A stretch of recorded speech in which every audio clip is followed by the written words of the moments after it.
भविष्य में ये डिस्टोपिया सीन है जहां लोग को मेंबर्स बुलाते हैं और उनका जीवन कलेक्टिव के द्वारा नियंत्रित होता है।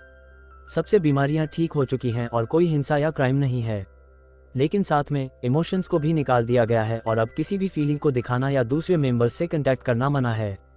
ना प्यार है, ना शादी, और बेबीज पैदा होते हैं आर्टिफिशियल इंसेमिनेशन से जब कोई खास औरत सोसाइटी के लिए अपना हिस्सा देने के लिए बुलाई जाती है।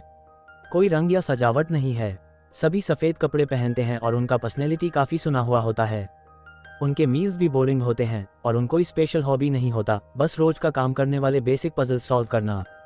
उनके हाथों पर चिप्स भी होते हैं ताकि कंप्यूटर्स उनके डेली लाइफ को निगाह कर सके, और वह चिप हर बार स्कैन किया जाता है जब वह ट्रेन में जाते हैं या अपने काम के बिल्डिंग में एंटर करते हैं। एक ऐसे मेंबर का नाम है सिलास जो सबके जैसे ही रूटीन फॉलो करता है। उठो और बेड को खुद ही बनने दो, फिर बोरिंग ब्रेकफास्ट खाओ और काम पर जाओ। ट्रेन में सफ़र करते वक्त कोई भी बात नहीं करता और काम करते वक्त भी चुप ही रहते हैं। हर तरफ स्क्रीन है जो मेंबर्स को किसी भी अनोखे व्यवहार को रिपोर्ट करने को याद दिलाते हैं, छोटी छोटी चीज़ें जैसे कि फेंट स्माइल भी। स्क्रीन में एक बीमारी के बारे में भी बात होती है जो SOS या स्विच्ड ऑन सिंड्रोम कहते हैं, जो लोगों को उनके इमोशंस को वापस लाता है। मेंबर्स को याद दिलाया जाता है कि अगर किसी भी लक्षण का संकेत हो तो डॉक्टर से मिलने की ज़रूरत है। साथ ही साइल्स एक कंपनी में काम करता है जो एटमोस के नाम से जानी जाती है, एक इलस्ट्रेटर के रूप में। इसलिए वो पूरे दिन एक स्क्रीन पर ड्राइंग करता रहता है। उसकी आर्ट उस दुनिया से काफ़ी अलग होती है जिसमें वह रहता है, शायद इसलिए क्योंकि वह एक डॉक्यूमेंट्री से प्रेरणा लेकर काम करता है जब वह काम करता है। ये डॉक्यूमेंट्री ग्रेट वॉर के बारे में है, एक दौर जब कलेक्टिव पेनिनसुला से अलग होने के लिए लड़ा, एक ऐसा व्यस्त स्थल है जहां इमोशंस को दबाया नहीं जाता है। दिन के 2 वक्त होते हैं जब वर्कर्स एक दूसरे से बात करते हैं। पहला प्रोजेक्ट मीटिंग के दौरान होता है जहां वे अपने विचारों पर बात करते हैं और साइल्स निया के सुझावों को उत्तम ध्यान से सुनता है। दूसरा वक्त लंच के दौरान होता है जहां हर कोई एक दूसरे से काफ़ी दूर बैठने का ध्यान रखता है। उनकी बातचीत बहुत लाइवली नहीं होती है और वे सिर्फ फैक्ट्स पर ही बात करते हैं, जैसे कि वर्कर जो कंसेप्शन ड्यूटी से वापस आया। दिन के अंत में साइल्स घर जाता है और देखता है कैसे ऑफिसर्स एक बीमार कपल को गिरफ्तार करते हैं। बाद में अपने अपार्टमेंट में साइल्स अपनी सादा हुआ रूटीन जारी रखता है, एक भोजन जो घर की एआई ने तैयार किया है, एक और जेनरिक पजल का हल करना और फिर सो जाना। ये वही रूटीन है जो सभी के पास है जो उस बिल्डिंग में रहते हैं। अगले दिन साइल्स न्यूज़ देखता है और पता चलता है कि वह बीमार कपल एक डिफेक्टिव इमोशनल न्यूरोपैथी फैसिलिटी या DEN भेज दिए जाएंगे। सदस्यों को दोबारा याद दिलाया जाता है कि किसी भी प्रकार के SOS के संकेत को रिपोर्ट करें, चाहे वो उनका अपना हो या उनके साथी का। बाद में काम पर एक कर्मचारी अपने आप को रूफ से गिरकर सेल्फ डिलीट कर देता है, जो इस समाज में अक्सर होता है। कर्मचारी लोग देखते हैं कि शरीर कहाँ गिर गया है, लेकिन किसी को कोई असर नहीं होता है, सिर्फ नियो को छोड़कर, जो छोटी गेस्चर्स करते हैं जो साइलस के द्वारा देखे जाते हैं। लेकिन वह ये जानकारी अपने लिए ही रखता है। उसके बाद सभी एमोस कर्मचारी एक और मीटिंग के लिए इकट्ठे होते हैं। जब सब स्क्रीन पर ध्यान लगाए हुए होते हैं तब साइलस मौका का फायदा उठाता है और नियो को देखता है कि वह बीमार है या नहीं। अंत में एक प्रिटी वुमन को इतना लंबा समय देखने से कुछ बदलने लगता है उसमें। बाद में घर पर साइलस नर्वस होता है जब वह अपना डिनर खा रहा होता है, क्योंकि उसे नियो के बारे में सोचना बंद नहीं हो पाता और उसे अपने पहेली को खत्म करने में भी परेशानी होती है। अगला दिन एक और काम की मीटिंग के दौरान साइलस खो जाता है और उसे डांटा जाता है। उस रात वह सपना देखता है कि वह एक छत पर खड़ा है और जब वह गिराने वाला होता है तो वह जाग जाता है। ये पहली बार है कि उसने कभी सपना देखा है, इसलिए वह इतना कंफ्यूज्ड और डिसोरिएंटेड फील करता है कि वह दीवार में टकरा जाता है। अगले सुबह उसे अपने माथे पर एक घाव दिखता है और वह हेल्थ सेंटर जाता है, जहां एक महिला को रोते हुए देखता है जब वह SOS के बारे में वीडियो देख रही होती है और उसके 4 स्टेजेस के लक्षण। एक आदमी जोनस नाम से उसे पूछता है कि वह कौन से स्टेज पर हैं, लेकिन साइलस बीमार होने का इनकार करता है। फिर जोनस समझाता है कि वह स्टेज 2 पर हैं। बाद में साइलस डॉक्टर से मिलता है और उसे सपने के बारे में बताता है, तो उसे तुरंत टेस्ट किया जाता है और डॉक्टर कंफर्म करता है कि उसे SOS है। सिलास एक पल के लिए डर जाता है क्योंकि उसे लगता है कि उसे ADN फैसिलिटी भेज दिया जाएगा, लेकिन डॉक्टर उसे यह आश्वासन देते हैं कि वो एक इलाज पर काम कर रहे हैं, इसलिए वो ठीक हो जाएगा जब तक उसके लक्षण बहुत भारी ना हो जाएं। फिर सिलास अपने घर के कंप्यूटर को चेक करता है और देखता है कि उसका प्रोफाइल पहले से ही स्टेज 1 लिखा हुआ है। SOS के बाद काम पर कोई सिलास से पूछता है कि उसके माथे पर घाव क्यों है, तो सिलास झूठ बोलता है और कहता है कि उसने टाई ची क्लास में ये चोट लगाई है, अपनी बीमारी को प्रकट नहीं करना चाहते हुए, लेकिन उसका कोवर्कर उसे शक करता है। लेकिन सिलास की हैरानी की बात है, नियो बीच में आती है और उसकी कहानी को कंफर्म करती है। दोपहर के समय एक बम्बल भी उनकी मेज पर बैठ जाता है और नियो उसे एक ग्लास में बंद कर लेती है, फिर उसे छोड़ देती है। जब वो ये समझाती है कि कितना अजीब है कि बीज उड़ सकती हैं, तब सिलास उसे देखना बंद नहीं कर पाता। काम के बाद सिलास को हेल्थ सेंटर से चश्मे और दवाइयाँ लेने जाना होता है। घर पर उसने मेंबर्स के लिए एक वीडियो देखा जिसमें SOS वाले लोगों को बताया जाता है कि यह एक जेनेटिक समस्या है। वो जीन जो भावनाओं को दबाना चाहिए वह खराब हो गया है और सिर्फ दबाव वाली दवाई सिम्टम्स को बुरा होने से रोक सकती है। अगले दिन काम पर सिलास को अपने काम से डिस्ट्रैक्ट करने वाली बहुत सी नई चीजें महसूस होती हैं। उद्धरण चिन्ह, वो अपनी ध्यान खो देता है और उसके मन में उदासी के पल आते हैं। जब उसे काम करने का मौका मिलता है तो प्रकाश के प्रति वो बहुत ही संकोची हो जाता है। उसके चित्रों में अनियमितता होती है। बाद में एक बाथरूम ब्रेक के दौरान सिलास निया से टकराता है और उनके बीच में एक बहुत ही ऑकवर्ड बातचीत होती है। उसके बाद सिलास निया को बिना नोटिस किए फॉलो करने लगता है जब तक वह अपने अपार्टमेंट में गायब हो जाती है। यह अनुभव सिलास को अगले दिन दवाई लेना बंद करने का फैसला करने पर मजबूर करता है।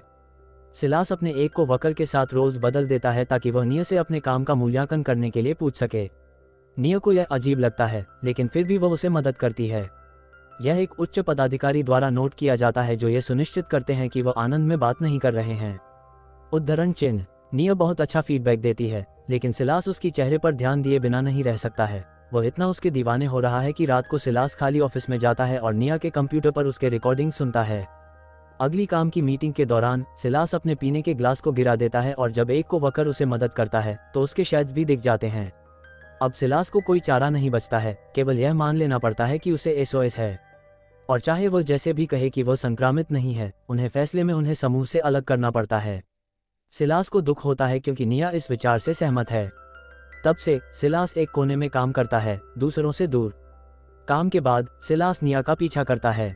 इस बार वह नोटिस करता है और उसे पीछे से दरवाजा खोलकर गिरा देता है और अगर वह बंद नहीं करता तो उसे रिपोर्ट कर देगी। जब सिलास कहता है कि निया के पास भी SOS है तो वह इसे इनकार करने की कोशिश करती है, तो सिलास बताता है कि अगर उसे प्रभावित नहीं होता तो वो उसे पहले ही रिपोर्ट कर देती। कुछ कहने का नहीं जानते हुए निया अगले दिन चली जाती है। सिलास और निया को ये प्रीटेंस करना पड़ता है कि कुछ नहीं हुआ और निया कोशिश करते हैं कि उन्हें ज्यादा से ज्यादा इंटरेक्शन से बचाए रखे। हालांकि सिलास को नोटिस होता है कि वह अपने हाथों से बहुत कुछ खेल रही है, जो उनके नजरिए को सही साबित करता है। बाद में जब वो ऑफिस में अकेले होते हैं तो माहौल इतना तनावपूर्ण है कि निया जल्दी से बाथरूम में छुप जाती है। सिलास उसके पीछे जाता है और दोनों ऑकवर्ड तरीके से एक ही स्टॉल में खड़े होते हैं जब वो समझने की कोशिश करते हैं कि वो क्या महसूस करते हैं। थोड़ी देर की झिझक के बाद सिलास उसके हाथों और चेहरे को छू लेता है। विश्वास नहीं हो रहा कि यह कितना अच्छा लग रहा है। अंत में हार मान लेती है। निया उसके सहारे झुक जाती है और उन दोनों की जिंदगी में पहली बार उनका पहला गले लगाव होता है जब वो गर्माहट को आनंद लेते हैं। निया मान लेती है कि उसे 1 साल से बीमार है। वो बहुत डर रही है और इलाज का इंतजार कर रही है, इसलिए वो सिलास को कहती है कि वो एक साथ नहीं रह सकते। सिलास इसे स्वीकार करता है, लेकिन अपने आप को छोड़कर जाने से पहले उसे किस करने से रोक नहीं पाता है। अगले दिन निया सिलास के बारे में सोचती रहती है, चाहे उसने दूरी मांगी हो। सिलास हर निगाह का जवाब देता है और उसके पीछे पीछे चलता है जब तक वह फिर से अकेले नहीं हो जाते हैं। फिर एक बाथरूम स्टॉल में वे इतने करीब होते हैं कि वे एक दूसरे में घुल जाते हैं जब वे इंसान की स्पर्श की गर्मी का अनुभव करते हैं। दुखद किस्में ये पल किसी बाथरूम में दाखिल होने से व्यतीत हो जाता है, इसलिए सिलास अकेले ही स्टॉल छोड़कर जाता है और पता चलता है कि उसका मैनेजर है जो पूछता है कि क्या सिलास ने स्वघटन की सोच रखी है। तहम सिलास समझाता है कि वह तब ही सोचेगा जब वह बढ़ने के अवस्था में पहुंचेगा। रास्ते में जाते हुए मैनेजर को पता चलता है कि निया का कंप्यूटर चालू है और पता चलता है कि सिलास निया के पीछे पड़े हैं, इसलिए अगर वह चाहता है कि रिपोर्ट ना हो तो उसको ये बंद करना होगा। अगले दिन काम के बाद निया सिलास के स्टॉल में इंतजार करती है, लेकिन वह नहीं आता। बाद में उन दोनों एक रास्ते में मिलती हैं और मैनेजर की धमकी पर बात करते हैं।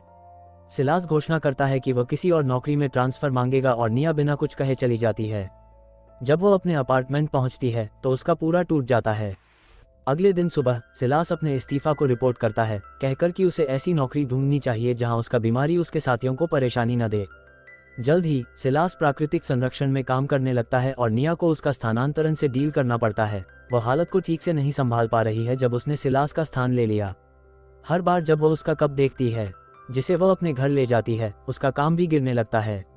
कुछ समय बाद सिलास जोनस से टकराता है और अंत में निया के साथ उसके हाल चाल को साझा करता है। जोनस तुरंत समझ जाता है क्योंकि उन्हें भी किसी महिला से रिश्ता था, लेकिन अफसोस उनकी कहानी अच्छी तरह से समाप्त नहीं हुई। फिर जोनस सिलास को SOS वाले लोगों के लिए एक सहायक समूह में बुलाता है और सिलास खुशी खुशी एक बैठक में शामिल हो जाता है। वहाँ के लोग डैन संस्थान से डरते हैं और जब सिलास इसके बारे में पूछता है तो बेस समझती है कि जिन लोगों को भेजा जाता है उनमें से आधा खुद को मिटा लेते हैं जबकि दूसरा आधा भावनाओं को दबाने का इलाज सहना करते हैं। बेस एक डॉक्टर है जो अपना एसओएस छुपा के रखती है ताकि वो संस्थान के रोगियों के लिए वहाँ हो सके। जब सिलास घर लौटता है तो वो निया को इंतजार में पाता है। वो अत्यंत घबराई हुई और परेशान है, इसलिए सिलास उसको शांत करने के लिए उसे पकड़ लेता है। ये साधारण स्पर्श और बड़ा होता जाता है और जल्द ही वे एक दूसरे के साथ शरारत करते हैं। जब वे तैयार होते हैं तो वे इतने प्रभावित होते हैं कि उन्हें इस अनुभव से हैरानी होती है और उन्हें प्यार के विषय पर चर्चा करते हैं और फिर कभी एक दूसरे के भाग नहीं बने के कसम खा लेते हैं। उसके बाद से दिन में वे पराये बन जाते हैं, लेकिन रात को वे प्रेमियों के रूप में फिर एक साथ मिलते हैं। वे गुप्त मिलाप पर जाते हैं और एक दूसरे को बेहतर से जान लेते हैं, अपनी जिंदगी के पहलुओं को बांटते हैं जैसे कि भोजन और स्नान। उद्धरण चिन्ह। निया जल्द ही अपना मूड वापस पाती है और उसका काम का प्रदर्शन भी सुधार जाता है। कभी कभी दिन में जब वो एक दूसरे से सड़क पर मिलती हैं तो उनका हाथ एक दूसरे से टकरा जाता है। एक दिन एक अफसर दल बड़े संदर्भ में एक बड़ी घोषणा करने आते हैं। संगठन ने एसओएस के लिए एक इलाज ढूंढ लिया है। सिलास और निया सहमत होते हैं कि दोनों को इस इलाज की जरूरत नहीं है और सिलास निया को सहायक समूह में ले जाता है ताकि वे मिलकर खबर साझा कर सकें। वे समुद्र के किनारे भागने का इरादा करते हैं। दूसरे लोग उन्हें मनाने की कोशिश करते हैं और बेस एक आदमी की कहानी सुनाता है जो मर गया था कोशिश करते हुए, लेकिन जोड़ी अपना फैसला नहीं बदलती। उनके मजबूत प्रेम को देखकर जोनस सहमत हो जाता है और वे उनके भागने के इंतजाम करता है तथा उन्हें 3 दिनों में भागने की व्यवस्था करता है। अगली दिन जब निया डाफ्टर पहुंचती है तो एक अलार्म बजता है और एक अफसर तुरंत उसको ले जाता है। बाद में निया सिलास से कुछ खतरनाक खबर के साथ मिलती है। उसको उपचार जिम्मेदारी के लिए बुलाया जा रहा है। यह मतलब है कि निया नहीं जा सकती क्योंकि उसे रेल में सफर नहीं किया जाएगा। हालांकि सिलास के पास एक विचार है कि वो एक डॉक्टर के पास जाए और जांच कराए, क्योंकि एक बार जब उन्हें देखा जाता है कि उन्हें एसओएस है तब उन्हें काम नहीं मिलेगा। अगले दिन स्वास्थ्य केंद्र में डॉक्टर निया का खून टेस्ट करता है और हैरानी से पता चलता है कि वह गर्भवती है। प्राकृतिक रूप से होने वाले गर्भावस्था इस समाज में सबसे बड़े अपराधों में से एक है।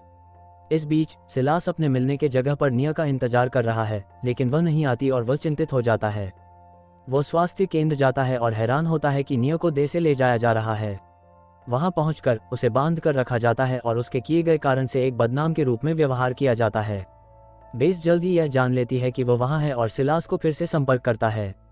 वो जोनस से मदद के लिए जाता है और जोनस उसे यह आश्वासन देता है कि वो और बेस पहले से ही इस पर काम कर रहे हैं, इसलिए अब उसको इंतजार करना होगा। सुबह में बेस अपने डॉक्टर के अधिकार का इस्तेमाल करके निया को उसके कमरे से ले जाती है और उसे जोनस और दूसरों से मिलवाती है। बेस समझाती है कि वे निया की शरीर को किसी और महिला के शरीर से बदल देंगे जो हाल ही में खुद को मिटा दी थी, और निया के भावनाओं में एक नया चिप डाल देती है जिससे उसे मृत महिला की पहचान मिल जाती है। जब वो तैयार हो जाती है और महसूस करती है कि उसे अच्छा लग रहा है तो निया बेस का शुक्रिया अदा करता है और भाग जाती है। नए चिप के कारण स्टेशन के दरवाजों से गुजर जाती है। जोनस ग्रुप भी बाहर निकलने की कोशिश करते हैं और उनका रास्ता अफसर द्वारा रोका जाता है, इसलिए उन्हें लिफ्ट से जाना पड़ता है। बदकिस्मती से उन्हें एक सदस्य मिलता है जो तुरंत उनके खिलाफ शिकायत कर देता है और जल्द ही उन्हें गिरफ्तार कर लिया जाता है। सिलास जोनस ग्रुप के गिरफ्तार होने की खबर देखता है, इसलिए वह देश स्थल पर निया के बारे में पूछने जाता है और गार्ड उसे बताता है कि वह मर चुकी है। एक टूटा दिल से निपट ना पाकर सिलास कंपनी के इमारत के छत पर जाता है और अपने को मिटाने का विचार करता है। फिर भी बहुत सा सोच विचार के बाद वह छत से नीचे उतरता है। इस बीच में निया सिलास के अपार्टमेंट में उसका इंतजार करती है, लेकिन वह नहीं आता। अंत में उसे इंतजार करके थक जाती है और उसे सेंचुरी में ढूंढने जाती है, लेकिन वहां भी वह नहीं होता। अब और कुछ करने का पता नहीं, वह सिलास के घर लौट आती है। जब रात होती है सिलास अंत में लौट आता है और निया उसके बाहों में दौड़ जाती है, लेकिन उसका कुछ ध्यान ही नहीं होता। निया उसे और अच्छी तरह से देखती है और पता चलता है कि उसने एसओएस का इलाज करने के लिए दवा ली है, इसलिए उसके पास सिर्फ 5 घंटे के बाद भाव होंगे।